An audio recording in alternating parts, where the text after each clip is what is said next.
Worldcoin is making headlines once again because Sam Altman, who is the CEO of ChatGPT, they announced this week that they have made Worldcoin available for the public to trade and purchase. So, what is Worldcoin in WTF version? WTF is Worldcoin.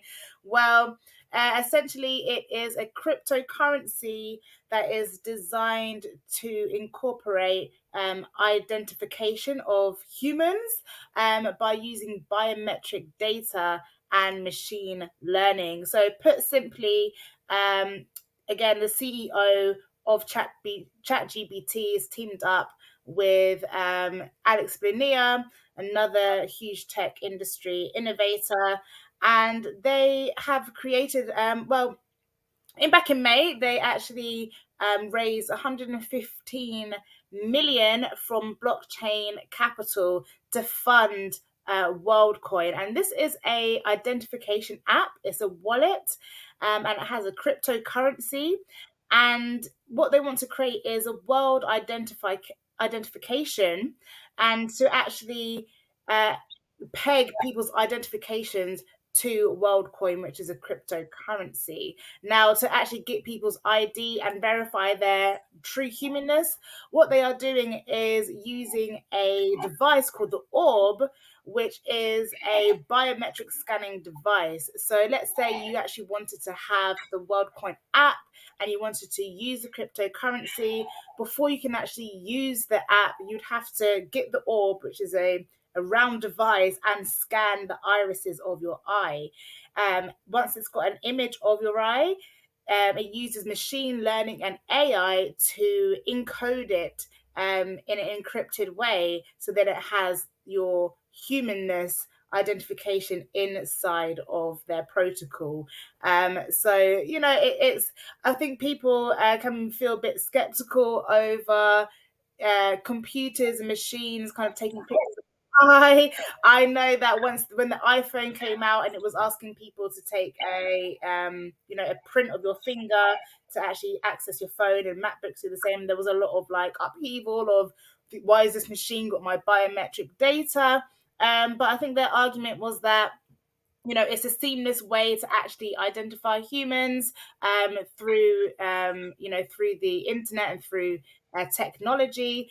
It verifies humans automatically, and you don't have to, we have like the repash it like the Google repash it things. It kind of excludes that we don't have to like do all this manual stuff to prove that you're human. Once it's got your image of your eye, it knows for a fact that you are a person, and it eliminates the chances of bots completely, because bots obviously don't have a unique biometric eye that comes from the DNA from your mother and father.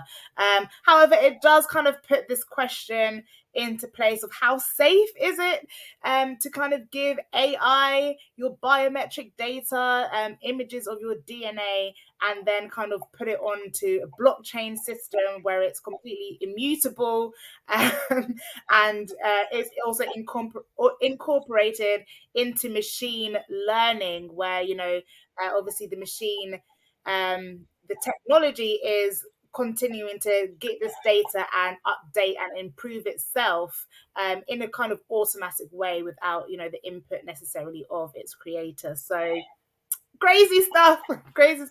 They've already got 2 million beta users at the moment, so it is already encompassing a hefty percentage of the world. But their notion is that they want to create a world coin, a world currency, and a world platform that allows everybody to participate in financial systems, whether it's cryptocurrency or whether it's fiat.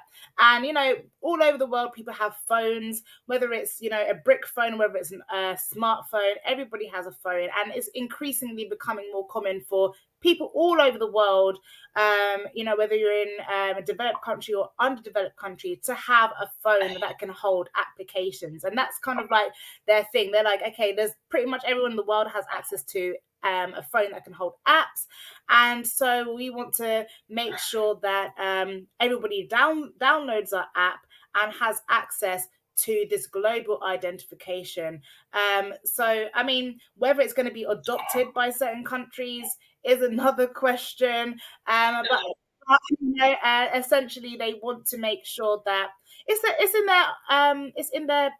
in their roadmap to have everybody have this application on their phone that has their ID, that can be used as a world ID, and is pegged to a cryptocurrency that can be used all over the world for transactions as well. And I mean, their notion is that they are creating this on a blockchain, so everybody who participates will be a co-owner of the coin and of the consensus. Obviously, it'll be on the blockchain; it's immutable.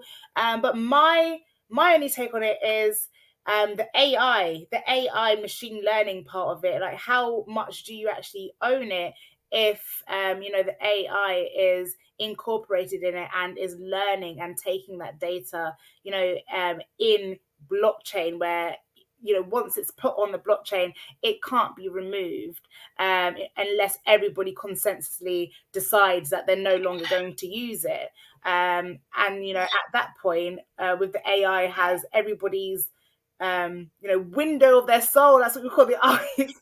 They have the weakness. It is a very innovative piece of technology. We're seeing that AI is moving very quickly, and even people like Elon Musk are saying we need to stop developments with AI. We need to do more research and less development because it is moving so quickly, especially with the nature of AI and machine learning. It has this reiteration loop where every time you're feeding it data, it learns and it processes the information to learn more quickly. So it is rapidly developing.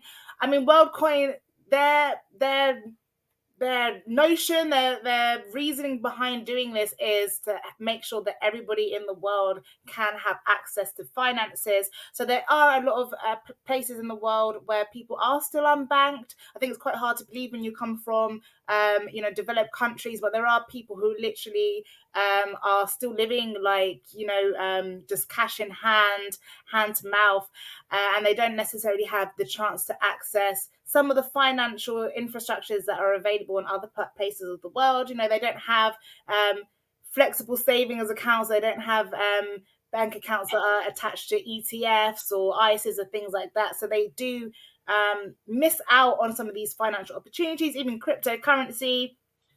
Some of these platforms. I mean, I just saw today, actually, just recently, crypto.com, they've just extended their reach into Netherlands. But again, that's just the Netherlands. Again, it's the Western countries, for developed countries. So for these underdeveloped countries, they're still not even really getting good access to these financial markets. So Worldcoin, it says, because we want everybody to have this global ID system, everyone who participates will be able to have access to this exciting cryptocurrency financial market. So that is really what they're saying that they're doing. And I feel like they've already invested. Blockchain Capital is one of the biggest investment firms for Web3. They've already invested 115 million just in May, and before that, Sam Altman and Alex Blino, they've already raised a lot of money under the foundation called Tools for Humanity. So back in May, beginning of June, the company Tools for Humanity, Worldcoin, it was valued at about 3 billion. So there's already a lot invested into it, and I'm sure some politicians and governments have in some way, whether directly or indirectly, got some money invested in there. And I feel like with this, there is an agenda 2030 for the UN to kind of make things a bit more digital, a bit more cashless. So there is already this notion, there is this already play where there's this global sense of technology, global sense of identification, and it could possibly be a way to to incorporate cryptocurrency and blockchain into systems that need updating. So, we already do have a system, a global system, for example, like passports. Every country does have a passport. So this could be like the upgrade, the passport 2.0 or something of, identification. But whether people are going to, be I guess voluntarily opt to scan their eye into machine learning is a different question.